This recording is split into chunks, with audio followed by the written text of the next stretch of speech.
Unfortunately, word from the university about the cases of Ivor Chen and Antonio Ruiz has been very limited. This is largely because under the Family Education Rights and Privacy Act, university employees cannot release any information from a student's academic record without that student's permission. However, local news organization WCIA did receive a statement from university spokesperson Robin Kaler in response to the Ivor Chen case. She gave a very broad response about how students are afforded due process, and about how the safety of the community is the university's #1 priority. She also said, quotes, "Federal student privacy laws prevent me from speaking about a specific situation, but I can tell you that our COVID-19 safety protocols, which include the requirement to test regularly, and possible consequences for violating them, have been broadly, regularly, and frequently communicated throughout the pandemic on virtually every platform available to us." I agree that the university made clear the COVID safety protocols, which included the requirement to test regularly. But Robin Kaler also claimed that the, quote, "possible consequences for violating the protocols were communicated frequently," and this is a bit more nuanced of a topic. As I stated previously, the first time I found out about the potential consequences for violating the testing protocol, in specific conduct probation or dismissal, was during my first meeting with my case coordinator after I had already been charged and had admitted guilt. Perhaps I missed a piece of communication that laid out these consequences in detail, so I looked into this. I conducted an in-depth search for information on this matter, looking specifically for the university's communications on potential consequences for violating the COVID-19 testing protocol as claimed. My search included scanning official university websites, watching every relevant COVID briefing, reviewing the university's mandatory COVID-19 training presentation, and scanning every single COVID-related email in my inbox. Here is all that I found. First, I found an email sent on August 11th with the subject, "Mass mail required on-campus COVID-19 testing information." The email said, quote, "What happens if I miss one of my scheduled testing days? You will receive an initial email reminder that you have missed a scheduled test." Of course, I will interrupt to remind you that in my case, this initial email was sent 1 month into my non-compliance due to a malfunctioning tracking system. Regardless, the email continued, quote, "A failure to complete your required testing could also result in action through the applicable student or employee discipline process." This message does not mention or even hint at specific possible sanctions, and it does not even say non-compliance will result in discipline, but rather could result. While editing this video, I noticed that this email's answer was in response to missing 1 testing day as opposed to several. Therefore, this email's question was not as relevant to the facts of my case.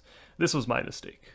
Another mass mail sent on August 22nd said, quote, "You will not be able to access classrooms or university buildings this semester if you are not completing 2 tests each week, and you could face action through the student discipline process." Again, this is not a clear communication of potential consequences given the severity of such consequences. There is a significant difference between "you could face action through the student discipline process" versus "you will face severe sanctions, including the possibility of conduct probation or dismissal from the university, if you remain non-compliant with our university testing policy." The latter would have made much more sense of this newly installed policy. The last piece of communication I could find during my entire search was a strongly worded email from UIUC Chancellor Robert J. Jones on September 2nd titled, "Increased Enforcement of COVID-19 Safety Guidelines." This message was sent in response to an uptick of students who were engaging in what I would consider to be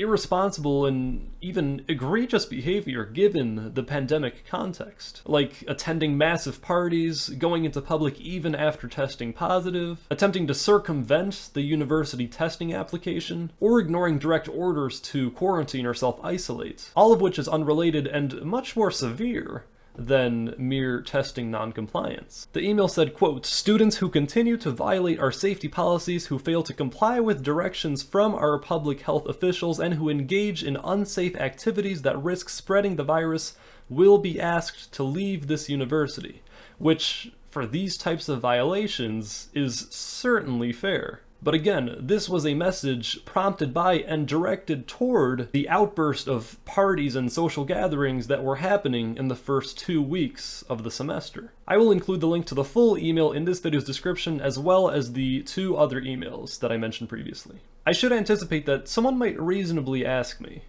why is knowing the potential punishments before committing a wrongdoing relevant?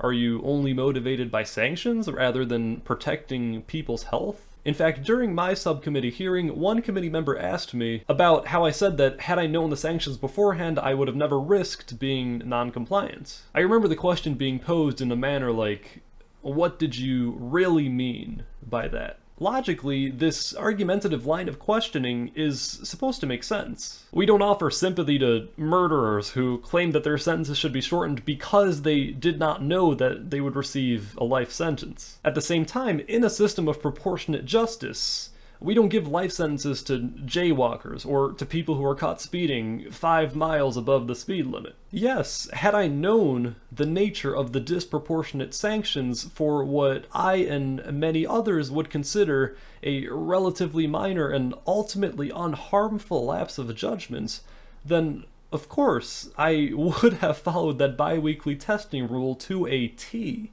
But the fundamental issue is not where I would have placed my motivation, but the disproportionality of the punishment itself.